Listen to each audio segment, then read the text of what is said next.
अस्सलाम वालेकुम स्टूडेंट्स, अपने चैनल पर आपको दोबारा खुशामदीद कहता हूँ। हाँ, अभी जो हम टॉपिक पढ़ने जा रहे हैं वो है 2.3 चैप्टर नंबर 2 का 2.3 टॉपिक स्केलर्स एंड वेक्टर्स।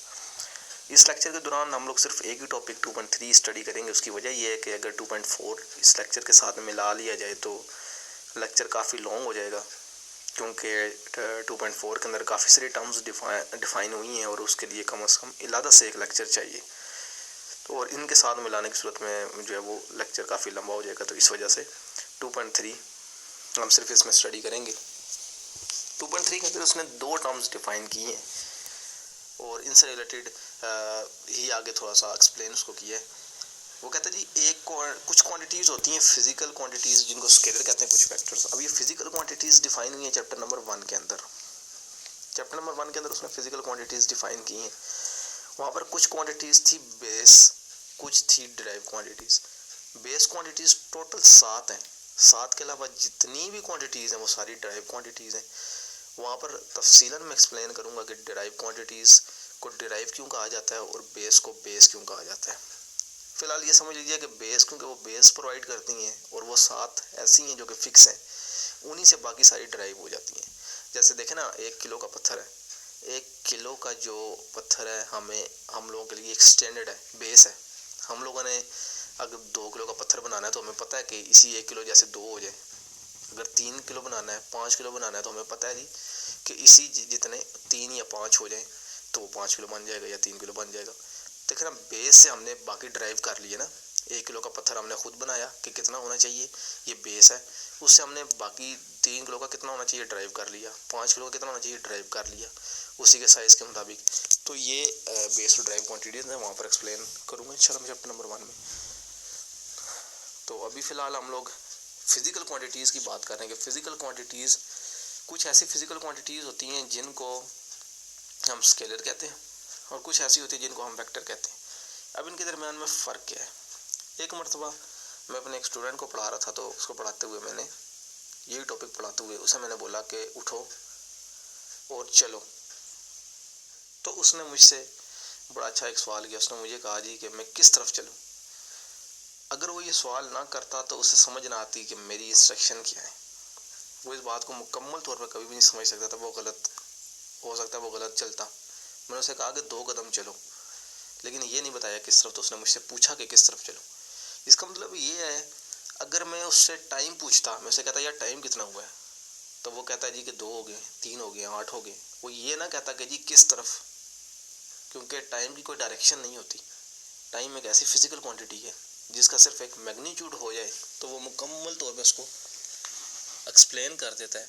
उसके लिए हमें मैग्नीट्यूड की ज़रूरत होती है, डायरेक्शन की ज़रूरत नहीं होती। मैग्नीट्यूड का मतलब है मिकदार, न्यूमेरिकल वैल्यू। जैसे टाइम अब 2 हुए हैं तो ये एक न्यूमेरिकल वैल्यू है। ये एक काउंटिंग का नंबर है ना, 1 2 3। ये जो 1 2 3 हैं इनको न्यूमेरिकल वैल्यूज़ कहते हैं। अब ये काउंटिंग का नंबर है 1 2 3, तो 2 एक न्यूमेरिक वैल्यू हुई, ये मैग्नीट्यूड कहलाता है। इसे क्या कहा जाता है, मैग्नीट्यूड कहा जाता है। इसी तरीके से अब उसको मैंने जो कहा कि किस तरफ चलो, फिर मैंने उसे बताया कि भाई जी लेफ़्ट चलो, मैंने उसे बताया कि भाई जी राइट चलो। तो जो मैंने उसे ये बताया कि किस तरफ चलो, ये जो सिमत बताई चलने की, जो मैंने कि किस तरफ तुम्हें चलना है, इसे डायरेक्शन कहा जाता है। स्केलर वो फिजिकल क्वांटिटीज़ हैं, जैसे कि टाइम की एग्जांपल दी है, जिसके लिए मैग्नीट्यूड तो ज़रूरत होता है, यानी न्यूमेरिकल वैल्यू तो ज़रूरत होती है, लेकिन किसी किस्म की डायरेक्शन की ज़रूरत नहीं होती, क्योंकि ये वो क्वांटिटीज़ हैं कि मुकम्मल एक्सप्लेन हो जाती हैं अगर हमने इनसे रिलेटेड मैग्नीट्यूड की बात कर दें। अब टाइम किसी ने किसी से पूछा तो दूसरे ने सिर्फ मैग्नीट्यूड बता दिया तो मुकम्मल एक्सप्लेन होगी, उसकी डायरेक्शन की ज़रूरत नहीं थी। लेकिन वहाँ पे जब मैंने अपने स्टूडेंट को कहा तो ज़रूरत थी कि वो मुझसे पूछे कि डायरेक्शन क्या है, डिस्प्लेसमेंट की डायरेक्शन पूछे। आगे वो टर्म आएगी डिस्टेंस और डिस्प्लेसमेंट, तो वहाँ पर मैं एक्सप्लेन करूँगा कि डिस्प्लेसमेंट एक वेक्टर क्वांटिटी है। तो क्योंकि वो वेक्टर क्वांटिटी है तो उसे डायरेक्शन की ज़रूरत थी, तो उसने इसलिए मुझसे पूछा, क्योंकि मैंने इनकम्प्लीट इन्फॉर्मेशन उसे दी थी कि 2 कदम चलो, ये नहीं बताया था कि किस तरफ चलो। तो स्केलर क्वांटिटीज़ के बारे में वो कहता है ये फिजिकल क्वांटिटी विच कैन, कहता है जी कि a physical quantity which can be completely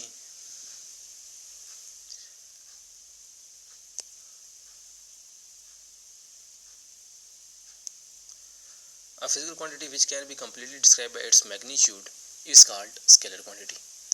कहता है जी कि स्केलर क्वांटिटी वो है जिसको कम्प्लीटली मैग्नीट्यूड से डिस्क्राइब कर लिया जाए, उसके लिए ज़रूरत नहीं है कि हम डायरेक्शन लेकर आएँ। कहता है जी the magnitude of quantity means its numerical value. कहता है जी मैग्नीट्यूड से मेरी मुराद है न्यूमेरिकल वैल्यू 1 2 3 काउंटिंग वो।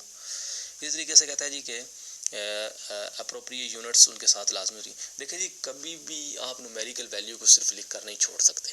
न्यूमेरिकल वैल्यू की एक अप्रोप्रिएट जब तक यूनिट नहीं लगी होगी आपको कभी भी बात मुकम्मल समझ नहीं आएगी। मैग्नीट्यूड को खुद यूनिट डिफाइन करती है कि मैग्नीट्यूड ये किस टर्म्स में लिया गया। अब देखें ना, एक बंदे से मैंने टाइम पूछा, भाई टाइम क्या हुआ है? उसने कहा भाई जी 2 हो गए। ठीक है जी, 2 बज के अब 00 है ना, 2 हो गए। अब 2 हो गए हैं उसने मुझे बताया, तो मुझे पता चल गया कि यार इस टाइम 2 हो रहे हैं, घंटा इस टाइम 2 है, घंटे वाली जो सुई है वो 2 पे है, बाकी जो मिनट वाली वो बिल्कुल 12 पे गई है, 00 पे है इस टाइम ना, डिजिट्स में 00 पे है, तो इस टाइम पूरे 2 हो गए।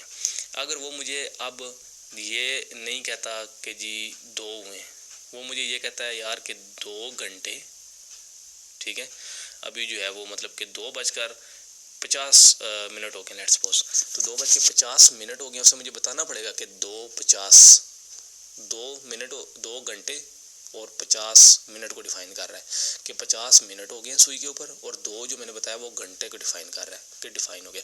इसी तरीके से जी हम लोग मतलब कि आप सेकंड भी लेते हैं, ऐसा यूनिट फिजिक्स में सेकंड है। तो अब टाइम जब हम लेंगे तो हम टाइम के साथ लिखेंगे कि भाई जी 40 हम लोगों ने क्या लिया है, जैसे इसने एग्जांपल में लिया है तो 40 आवर लिया है हमने, मिनट लिया हमने, सेकंड लिया है। डिफरेंट यूनिट्स है ना, एक ही चीज़ को मेजर करने के डिफरेंट यूनिट्स फिजिक्स में इस्तेमाल होते हैं, डिफरेंट यूनिट्स हैं। इसी तरीके से डिस्टेंस जो होता है उसके डिफरेंट यूनिट्स हैं, किलोमीटर में भी हो सकता है, पुराने ज़माने में मील यूज़ होता था, माइल्स जिसे कहते हैं इंग्लिश में, वो भी हो सकता है। इसी तरीके से जी मीटर में भी हो सकता है। अब देखें हम लोग जब एक स्केल लेते हैं और लाइन लगाते हैं, तो लाइन जो लगा रहे होते हैं वो किलोमीटर में नहीं होती, हम जो लाइन लगाते हैं स्केल, वो एक तरफ सेंटीमीटर लिखा होता है, एक तरफ इंच लिखा होता है, क्योंकि वो छोटी यूनिट्स हैं। हम लोग जो लाइनें लगाते हैं रजिस्टर के ऊपर वो छोटी छोटी होती हैं, लेकिन जब हम लोग बाइक चलाते हैं तो बाइक के आगे एक मीटर होता है जो घूम रहा होता है, उस मीटर के अंदर सेंटीमीटर पर आवर नहीं होता, मीटर पर आवर नहीं होता, बल्कि किलोमीटर पर आवर होता है। क्यों? क्योंकि उनको पता है कि बाइक ने ज़्यादा चलना है, अब यहाँ पे बड़ी यूनिट की ज़रूरत है हमें, अब हमें ज़रा थोड़ी बड़ी यूनिट इस्तेमाल करनी चाहिए। वहाँ पे वो किलोमीटर पर आवर के मुताबिक यूज़ करते हैं। वो बताते हैं जी कि इतने घंटे इतने किलोमीटर इतने घंटे में तय करेगा ये, या इतने किलोमीटर पर आवर में तय करेगा ये, वो ये बताते हैं। तो जी यूनिट बहुत ज़रूरी होती है। यूनिट ही बताती है कि मेन जो मैग्नीट्यूड साथ लिखा हुआ है, ये मैग्नीट्यूड को एक्सप्लेन करना है यूनिट ने, वही बताती है कि ये मैग्नीट्यूड किस टर्म्स में एक्सप्लेन हुआ है, और ये जो है वो किस जो है वो हम लोग इसे कॉन्टेक्स्ट में ले रहे हैं। इसी तरीके से मैथ्स की यूनिट्स ने केजी लिखी है, मीटर लिखी है जी डिस्टेंस की। एग्जांपल्स ऑफ स्केलर्स कहता है जी mass, length, time, speed, volume, work and energy, ये सारे वो हैं जिनके लिए हमें डायरेक्शन की ज़रूरत नहीं होती। अगर सिर्फ मैग्नीट्यूड पता चल जाए तो वो इनफ हो जाता है। सिर्फ मैग्नीट्यूड से ही हमें मुकम्मल इसकी इन्फॉर्मेशन मिल जाती है जी, हमें से किसी किस्म की डायरेक्शन की ज़रूरत नहीं होती। इसी तरीके से हम वेक्टर की तरफ चलें जी।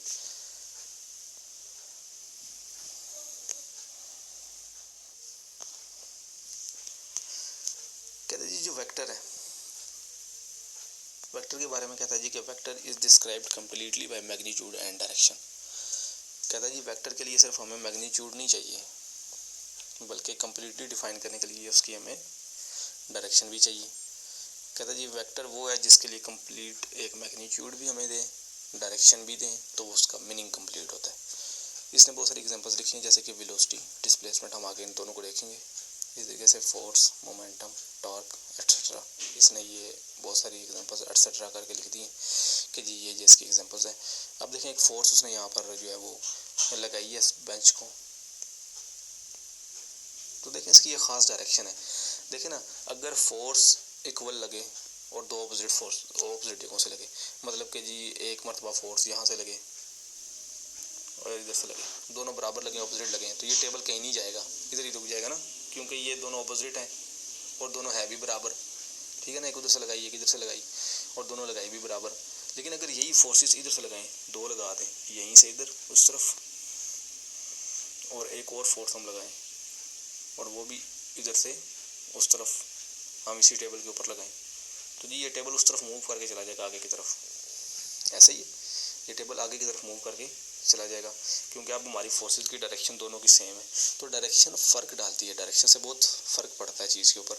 डायरेक्शन की वजह से जो है ना वो चीज़ हो सकता है कि स्टेबल हो जाए, मूव ना करे, एट रेस्ट हो जाए, हो सकता है वो मोशन में हो जाए। हमने पीछे पढ़ा पिछले लेक्चर में रेस्ट और मोशन से रिलेटेड, तो वो मोशन में हो जाए, हो सकता है मूव करने लग जाए, मूवमेंट हो जाए उसकी शुरू। तो इस वजह से जो है वो स्केलर में तो इसकी ज़रूरत नहीं होती, लेकिन वेक्टर के अंदर ये बहुत ज़रूरी होता है कि हमें ये भी पता चले कि डायरेक्शन किस तरफ है। अब ये जो टॉपिक है इस रिलेटेड एक्सरसाइज में क्या क्वेश्चन है, इस टॉपिक से रिलेटेड बिलखुसूस, आगे हम ग्राफिकल से रिलेटेड भी देखेंगे, उनसे रिलेटेड भी। तो इससे रिलेटेड मैं उसी टाइम आपको एक्सरसाइज पे ले जाऊंगा।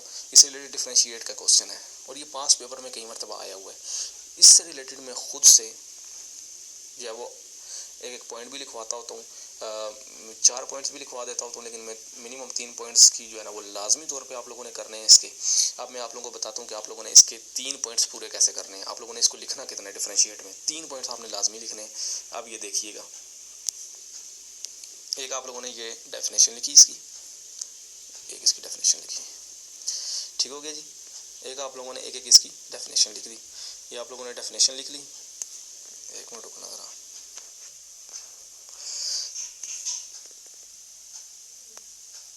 इसकी डेफिनेशन और इसकी डेफिनेशन, ये आप लोगों ने एक एक डेफिनेशन कर ली। तो जी ये डेफिनेशन हो गई।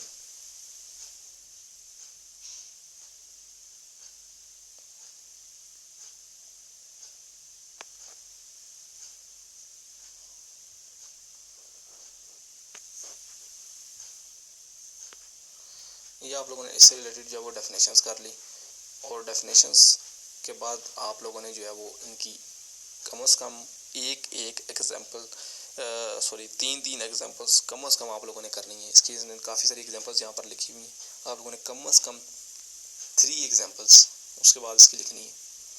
3 एग्जाम्पल्स वहाँ से ले लें कोई सी भी, कैसे लेंगे जी, मैथ एक एग्जाम्पल है, लेंथ दूसरी एग्जाम्पल है, टाइम तीसरी एग्जाम्पल है, इसी तरीके से स्पीड चौथी एग्जाम्पल है। ये इसने डिफरेंट यहाँ पर एग्जाम्पल्स दी हैं स्केलर की, लेट्स सपोज। इसी तरीके से इसने वेक्टर की यहाँ पर एग्जाम्पल्स दी थी जी, कहता था जी एग्जाम्पल्स ऑफ वेक्टर, यहाँ पे कह रहा था कि जी एग्जांपल्स ऑफ वेक्टर जी वेलोसिटी, डिस्प्लेसमेंट, फोर्स, इसने डिफरेंट जी एक्सप्लेन की थी। आप लोग इनको देख लेंगे। 3 कम से कम आपने एग्जांपल्स स्केलर की, 3 कम से कम आपने एग्जांपल्स वेक्टर की। ये आपका हो गया दूसरा पॉइंट, ठीक हो गया जी। ये क्या हो गया आपका दूसरा पॉइंट, दोनों की डेफिनेशंस ये पिंक वाली, और 3 एग्जांपल्स उसके बाद आपने एग्जांपल्स का लिखकर फॉर एग्जांपल और या एग्जांपल्स इसी तरह हेडिंग देके आप लोगों ने 3 एग्जांपल्स इसकी लिख दी। और एक और पॉइंट आप लोगों ने जो है वो इनसे रिलेटेड लिखना है, स्केलर से रिलेटेड भी और वेक्टर से रिलेटेड भी। अब वो आपने क्या लिखना है मैं आपको बोल देता हूँ, आप लोगों ने वो लाजमी तौर पे लिखना है जी। स्केलर के बारे में आपने लिखना है जी इट कैन बी, या आप लोगों ने ये लिख देना कि दिस स्केलर्स कैन बी या these can be added by simple arithmetic rules, ठीक है जी। The scalars can be added by simple arithmetic rules. Simple arithmetic rules के जरिए हो जाते हैं जी, arithmetic rules, simple arithmetics rule, ठीक है जी। Scalars can be added by simple arithmetic rules. इसी तरीके से वेक्टर का आप लोगों ने पॉइंट उसी के सामने, ठीक है ना। डिफरेंशिएट का क्वेश्चन आप लोगों ने कैसे करना है, डिफरेंशिएट का क्वेश्चन आप लोगों ने ऐसे दरमियान में लाइन लगा के इस तरफ आप लोगों ने वही डेफिनेशन कर ली, फिर आप लोगों ने जो है वो इसकी डेफिनेशन इधर कर ली, ठीक हो गया जी। स्केलर की डेफिनेशन उधर कर ली, वेक्टर की डेफिनेशन आप लोगों ने इधर कर ली।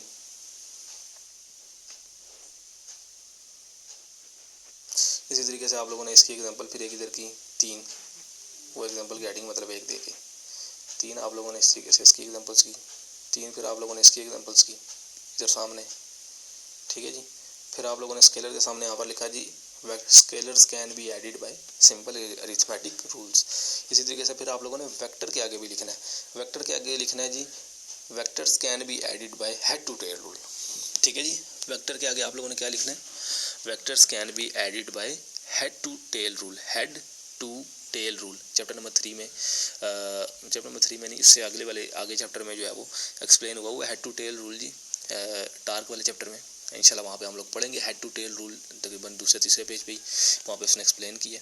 तो जी आप लोगों ने स्केलर के बारे में तीसरी लाइन क्या लिखनी है, this can be added by simple arithmetic rules, और वेक्टर के बारे में आप लोगों ने लिखना है कि this can be added by head to tail rule, ठीक है जी। तो 3 पॉइंट हो गए। ये जो है ना जी तीसरा पॉइंट आप लोगों ने यहाँ पे लिख देना है, यहाँ पर भी इसके सामने भी इसका भी तीसरा पॉइंट लिख देना। तो ये 3 पॉइंट इनके पूरे हो गए जी। आप लोगों ने इनके ये 3 पॉइंट लाजमी करने हैं। ये डिफरेंशिएट का क्वेश्चन मैं आप लोगों को बता चुका हूँ कि पास्ट पेपर में आ चुका है कई बार। तो आप लोगों ने इसको लाजमी तौर पे 3 पॉइंट्स इसके करने हैं अच्छे से। ये 3 पॉइंट्स आप लोग लिखेंगे तो पूरे 3 नंबर आपको मिल जाएंगे और आपका 0.5 भी नहीं कटेगा। मुकम्मल 3 नंबर आप लोगों ने कर लेने हैं। तो ये 3 पॉइंट्स आप लोग लाजमी तौर पर लिखें। अब हम आगे चलते हैं जी एक्सरसाइज पे। बाद में मैं आपको दिखा दूंगा डिफरेंशिएट का क्वेश्चन है इसका। फिलहाल हम लोग आगे चलते हैं जी।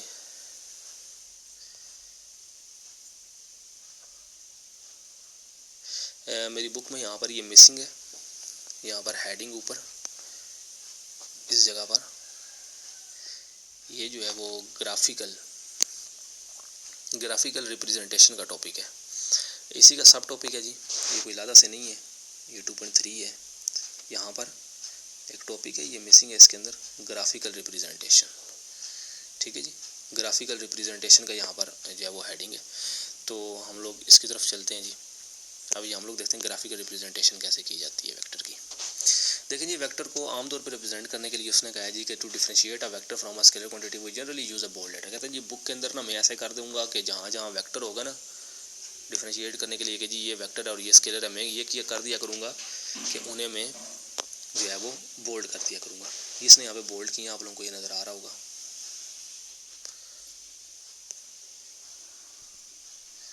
ये इसने जो यहाँ पर बोल्ड किया है ये आप लोगों को नज़र आ रहा होगा। ये देखें ये इसने बोल्ड किया है इनको। तो ये इसने जो बोल्ड किया है इस तरीके से वो कहता है जी मैं बुक में बोल्ड कर दूंगा जहाँ जहाँ वेक्टर होंगे। और दूसरा वो ये कह रहा है जी कि अगर मैं बोल्ड ना करूँ तो कहता है जी कि बोल्ड नहीं करता तो फिर एक और तरीक़ेकार ये है कि इसके ऐसे ऊपर तीर लगा दो। ये जिसने नीचे किया है कि ऐसे ना तीर लगा दूंगा। ऐसे इसने बुक में तो कई बार ऐसे नहीं किया यहाँ पर डिफाइन, लेकिन ये कॉपी के लिए। हम जब कॉपी पे लिखेंगे तो हम वो बार बार पेन ऊपर फेर के कॉपी नीचे से फाड़ लेंगे। तो वो कहता है जी ऐसे बोल्ड करने की बजाय आप लोग बोल्ड ना करें। मेरे तो प्रिंट है कंप्यूटर से, मैं तो बोल्ड कर सकता हूँ, निकाल सकता हूँ। तो आप लोग कॉपी पे जब करें तो ऐसे आप लोगों ने ना उसको लिखना है ना, उसका सिंबल, जैसे कि फोर्स का सिंबल होता है एफ, फोर्स को रिप्रेजेंट करते हैं एफ से। तो आप लोगों ने एफ लिख कर एफ के ऊपर ये छोटा सा तीर का निशान लगा देना है। छोटा सा तीर का निशान ये बता रहा है कि ये एक वेक्टर क्वांटिटी का सिंबल है, ये एक वेक्टर फिजिकल क्वांटिटी का सिंबल है, ये एक वेक्टर फिजिकल क्वांटिटी का सिंबल है, ये बता रहा है। तो ताकि हमें ये डिफरेंशिएट होता रहे। अभी इस लेवल पर ये इतना इशू नहीं है अगर आप लोग नहीं भी लगाते, लेकिन आगे फर्स्ट सेकंड ईयर उससे आगे आप लोगों को लाजमी तौर पर जो है वो इतनी बेस बन जानी चाहिए तब तक कि आप हर एक वेक्टर और हर एक स्केलर का आपको पता हो और आप हर एक वेक्टर के ऊपर वेक्टर का निशान और स्केलर के ऊपर स्केलर का निशान लगा सकें। अब इसने जो है ना वो ग्राफिकली बताया कि ग्राफिकली कैसे रिप्रेजेंट करते हैं वेक्टर को। तो इसने ग्राफिकली जी बताया जी कि वेक्टर को हम लोग इस तरीके से रिप्रेजेंट करते हैं। ये इसने जो किया है जी, ये कह रहा है जी कि हम लोग इस तरीके से इसको रिप्रेजेंट करते हैं ग्राफिकली वेक्टर को, बिल्कुल ऐसे। देखें जी ए से बी तक। अब इसको ज़रा गौर से आप लोग देखें, ये ए से बी तक एक ख़ास लेंथ है। ए से बी तक अगर आप स्केल यहाँ पे रखें तो आपको पता लग सकता है कि ये कितने सेंटीमीटर की लाइन है। ये तो ये लाइन है कितने सेंटीमीटर की ये लाइन है, ये चीज़ बताएगी कि वेक्टर का ये जो वेक्टर ए बी वेक्टर है जिसे वी से इसने रिप्रेजेंट किया, ये जो वी वेक्टर है इसका मैग्नीट्यूड कितना है। ए से लेकर बी तक तीर के अगले जो उसका हेड है, सिरा है जो अगला वाला बी तक, जितनी भी लेंथ है सेंटीमीटर में कर लो, मीटर में कर लो, जितने में भी कर लो, कोई भी यूनिट यूज़ कर लो। मैग्नीट्यूड के लिए मैंने आप लोगों को पहले बताया कि यूनिट तो ज़रूरी है। आप स्केल सेंटीमीटर में है, इंच में है, आप लोग उसको ले लो। यहाँ पे ए पे रखो 0, ए से लेकर बी तक इसको मेजर करो। जितनी ये लेंथ है ये बताएगी कि ये वेक्टर कितने मैग्नीट्यूड का है। क्या चीज़ बताएगी ये कि ये कितने मैग्नीट्यूड के। मैग्नीट्यूड ए से बी तक हम स्केल के ज़रिए करेंगे फाइंड। इसी तरीके से जी ये आगे वाला एरो हेड है जो ये जो अगला ये वाला इसको एरो हेड कहते हैं। ये जो है हाँ जी ये वाला जो हिस्सा है इसको एरो हेड कहते हैं जी। ये बता रहा है जी डायरेक्शन क्या है। ये क्या बता रहा है जी डायरेक्शन क्या है। तो जी वेक्टर के बारे में हम लोगों ने जो चीज़ कही थी कि वेक्टर जी डिफाइन होता है कम्प्लीटली तब जब मैग्नीट्यूड भी एक्सप्लेन हो जाए पूरा, जब डायरेक्शन भी हो। तो जी दोनों चीज़ें हो गई इसके अंदर। ए से बी तक जो लेंथ है बता रही है मैग्नीट्यूड कितने, जो आगे वाला एरो हेड है, एरो हेड बता रहा है कि इसकी डायरेक्शन किधर है। ये बता रहा है जी डायरेक्शन इस तरफ है, ये इस तरफ, समझ आ रही है।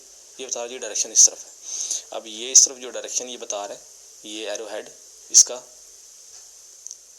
ये इसका जो है हेड इधर की तरफ डायरेक्शन बता रही है, डायरेक्शन भी होगी तो डायरेक्शन और मैग्नीट्यूड दोनों मिल गए, तो ये एक वेक्टर है ग्राफिकली रिप्रेजेंट करने का तरीकेकार, जिसके अंदर मैग्नीट्यूड और डायरेक्शन दोनों रिप्रेजेंट हो जाते हैं वेक्टर के। अब इससे रिलेटेड आप लोगों ने क्या याद करना है, इससे पहले कि मैं आप लोगों को ये लास्ट इसके एग्जांपल एक करवाऊँ, एक्सरसाइज की तरफ हम चलते हैं और फिर मैं आप लोगों को ये रेफरेंस भी लिखवा देता हूँ क्वेश्चंस के।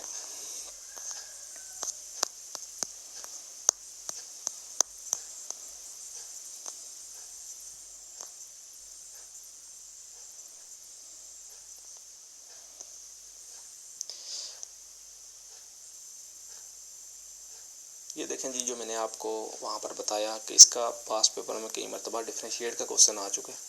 ये स्केलर और वेक्टर से रिलेटेड जो है वो डिफरेंशिएट का क्वेश्चन है, तो आप लोगों ने वहाँ पे रेफरेंस लिख लेना है 2.3 का पार्ट 6। आप लोगों ने उसके ऊपर रेफरेंस लिखना है, ऐसे लिखा करें 2, उसके ऊपर 0.3 का पार्ट नंबर ब्रैकेट में लिख लें बेशक 6।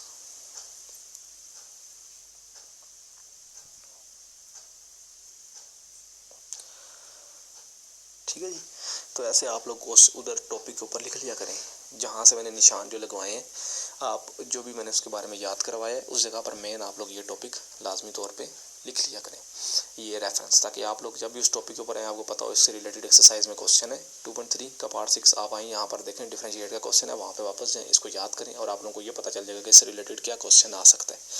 इसी तरीके से जी इसके अलावा उसने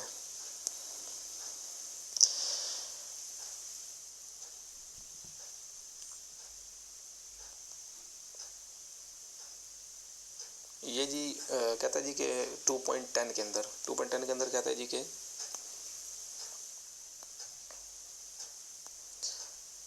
2.10 के अंदर how can vector quantities can be represented graphically. ये जो क्वेश्चन है how can vectors quantities can be represented graphically, ये जी इससे रिलेटेड इससे जो नीचे 2.11 है ना, ये वाला हमारे भी फिलहाल पीछे डायरेक्टली मौजूद नहीं है। इससे रिलेटेड मैं आप लोगों को बताया कि एक्सरसाइज के क्वेश्चन वो जो पीछे डायरेक्टली मौजूद नहीं है वो हम लास्ट में किया करेंगे, और उससे रिलेटेड मैं आपको प्रोवाइड कर दूंगा डाटा कि आंसर इसका कहाँ से लिखना है, या वो आंसर मैं आपको प्रोवाइड कर दूंगा। फिलहाल आप लोग how can vectors quantities can be represented graphically की तरफ जरा चलें पीछे। तो इसका जो आंसर है वो ये बनता है जो मैंने भी आप लोगों को पढ़ाया एग्जाम्पल से ऊपर, आप लोग वहाँ पर रेफरेंस लिख लें 2.10।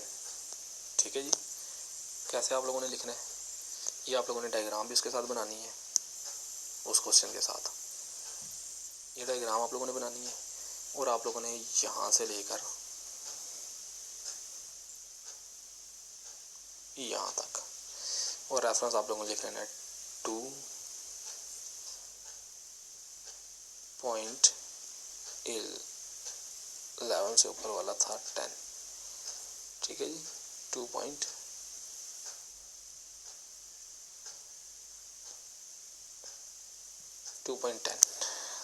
तो ये आप लोगों ने इसका रेफरेंस लिख लेना है जी।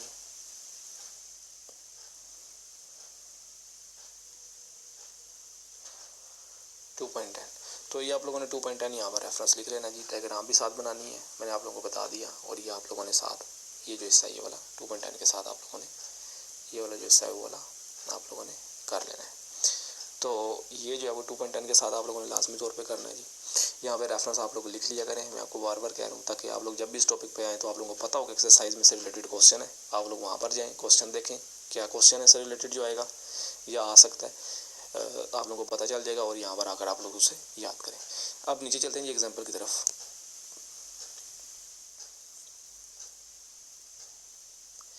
ये एग्जाम्पल इम्पोर्टेंट है इस लिहाज से कि आप लोगों के कंसेप्ट की जो बेस है वो यहाँ से डेवलप होती है।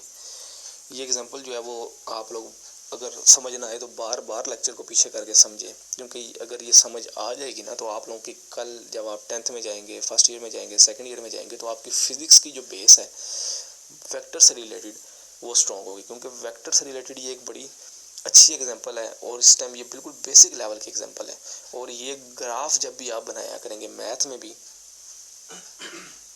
ग्राफ भी जब आप बनाएंगे मैथ में हो या किसी और सब्जेक्ट में हो, जब भी ग्राफ आप बनाएंगे तो ग्राफ में ये बहुत हेल्पफुल होगी आप लोग ये बहुत बेसिक लेवल की ग्राफिकल एक एग्जांपल है। तो जी कहता है जी रिप्रेजेंट करो एक फोर्स को, भी हम लोगों ने ऊपर पढ़ा कि हम कैसे रिप्रेजेंट करते हैं वेक्टर को ग्राफिकली, ठीक है। अब ये कहता है जी ग्राफिकली रिप्रेजेंट करो फोर्स को, 80 न्यूटन की फोर्स है acting towards north of east. अब इससे पहले कि हम लोग इस एग्जांपल को करें, एक बात मैं आप लोगों को बता दूं कि ये देखें, ये इसको ज़रा देखें आप गौर से, ये जो इसने यहाँ पर ये बनाया है नॉर्थ ऑफ ईस्ट का, वो क्योंकि इसने लफ्ज़ यूज़ किया, ये देखिए जी ऊपर की तरफ नॉर्थ होता है, नीचे की तरफ साउथ होता है। राइट साइड पर देखें इसके ईस्ट है, लेफ्ट साइड पे इसके देखें वेस्ट है। ये एक फिक्स है, ये हमेशा बुक्स में ऐसे यूज़ होता है, हर बुक में ऐसे यूज़ होना है। ये खाली फिजिक्स में ऐसे यूज़ नहीं हुआ, ये मैथ में भी ऐसे यूज़ होना है, ये हर बुक में आगे इसी तरह यूज़ होना है। तो प्लीज़ आप लोग इसको याद कर लें, हमेशा ऊपर की तरफ नॉर्थ है, नीचे की तरफ साउथ है, राइट की तरफ हमारे ईस्ट है, लेफ्ट की तरफ हमारे वेस्ट है। तो ये चीज़ आप लोग याद करें। अब जो बाकी इसने लिखा हुआ है नॉर्थ ऑफ ईस्ट, अब देखें अगर दो वो वर्ड मिला दे, अगर वो कहता है जी नॉर्थ ऑफ ईस्ट, क्या कहता है जी वो कहता है जी नॉर्थ ऑफ ईस्ट, तो नॉर्थ ऑफ ईस्ट फिर यहाँ होगा, ठीक है ना जी। नॉर्थ ऑफ ईस्ट यहाँ पर होगा। क्यों यहाँ पर होगा जी नॉर्थ ऑफ ईस्ट? क्योंकि ना ये नॉर्थ है ना ये ईस्ट है। नॉर्थ ऑफ ईस्ट दरमियान में इन दोनों के, नॉर्थ और ईस्ट दोनों का लफ्ज़ यूज़ हुआ ना, तो दरमियान में लेंगे हम लोग जी। फिर डायरेक्शन ना ऊपर होगी ना डायरेक्शन नीचे होगी, ना डायरेक्शन लेफ्ट पे होगी ना डायरेक्शन राइट पे होगी, डायरेक्शन कहाँ होगी जी? इन दोनों के दरमियान में बिल्कुल। इसी तरीके से जी अगर वो कहता है जी कि साउथ ऑफ ईस्ट, तो कहाँ लेंगे जी भाई? यहाँ लेंगे, यहाँ दरमियान में ले लेंगे जी, ठीक हो गया जी।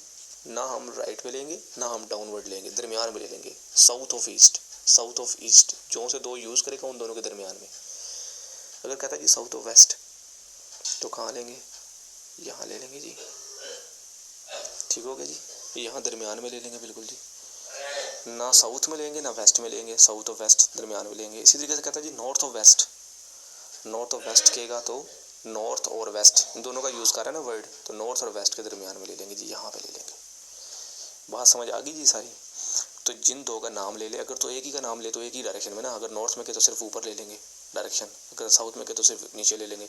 अब देखिए उसने नॉर्थ ऑफ ईस्ट कहा है, तो अब ज़रा इस वेक्टर की देखेंगे जिसने वेक्टर यहाँ पे लगाया है, ये ज़रा इस वेक्टर को देखें, ये जिसने वेक्टर यहाँ पर लगाया है, ये वेक्टर भी उसने बिल्कुल नॉर्थ ऑफ ईस्ट में लगाया है। ये ज़रा मेरा नॉर्थ ऑफ ईस्ट ऊपर देखें, ये जो है ये वाला मेरा नॉर्थ ऑफ ईस्ट, ये जो मेरा नॉर्थ ऑफ ईस्ट वाला ये था, ये समझ आ रही है ये वाला, तो ये जो नॉर्थ ऑफ ईस्ट मेरे वाला था, और ये देखें ये वाला नॉर्थ ऑफ ईस्ट इस वाला जो है, ये जो है वो नॉर्थ ऑफ ईस्ट बिल्कुल जो है ना उसी डायरेक्शन में जा रहा है जिधर मेरा नॉर्थ ऑफ ईस्ट जा रहा था, दरमियान में। ना राइट पे आया है बिल्कुल नॉर्थ में ईस्ट में, और ना ही नॉर्थ में अपवर्ड गया है, बल्कि दरमियान में दोनों के। तो ये आप लोगों को समझ आ गई जी इसकी डायरेक्शन इसने क्यों ऐसे रखी है। देखें ना वेक्टर को आप लोगों ने डायरेक्शन मैग्नीट्यूड दोनों लेके चलने हैं इसके। अब वो उसका मैग्नीट्यूड कैसे लाया और ये लेंथ कैसे बनाई है वो हम उसको देखते हैं।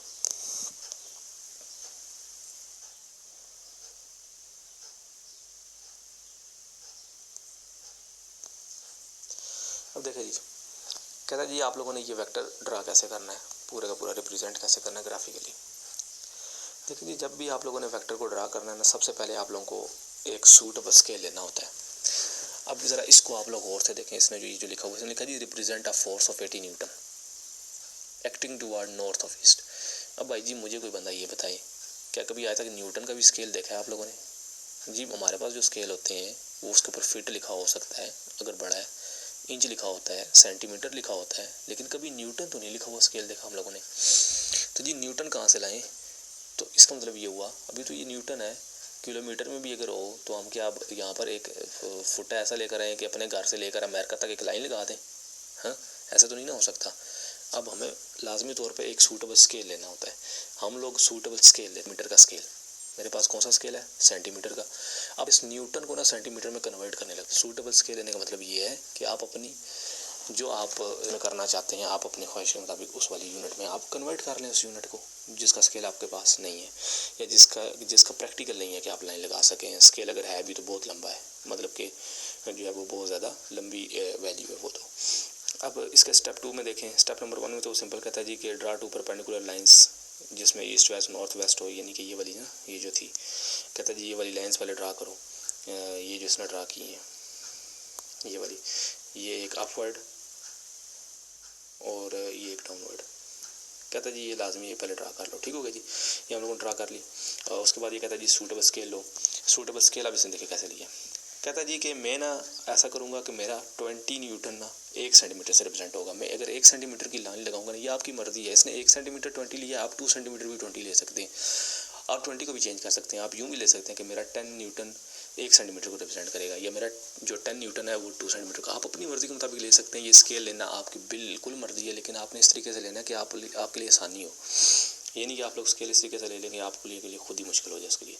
तो 20 न्यूटन का जी इसने 1 सेंटीमीटर ले लिया। अब खुद सोचें कि अगर 1 सेंटीमीटर लाइन लगाएगा तो वो 20 न्यूटन रिप्रेजेंट करेगा उससे। अगर वो उससे 20 न्यूटन रिप्रेजेंट करता है तो कितने सेंटीमीटर की लाइन लगाए तो वो 80 हो जाए। 1 सेंटीमीटर की उसने लाइन लगाई। अभी देखें ज़रा, अभी देखना,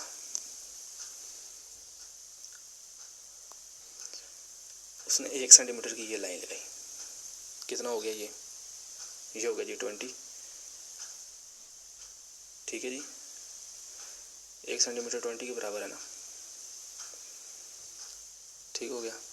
अब मज़ीद फिर 1 सेंटीमीटर की लाइन लगाई, फिर कितना हो गया 20, फिर मज़ीद 1 सेंटीमीटर की लाइन लगाई, कितना हो गया 20, फिर मज़ीद 1 सेंटीमीटर की लाइन लगाई, कितना हो गया 20।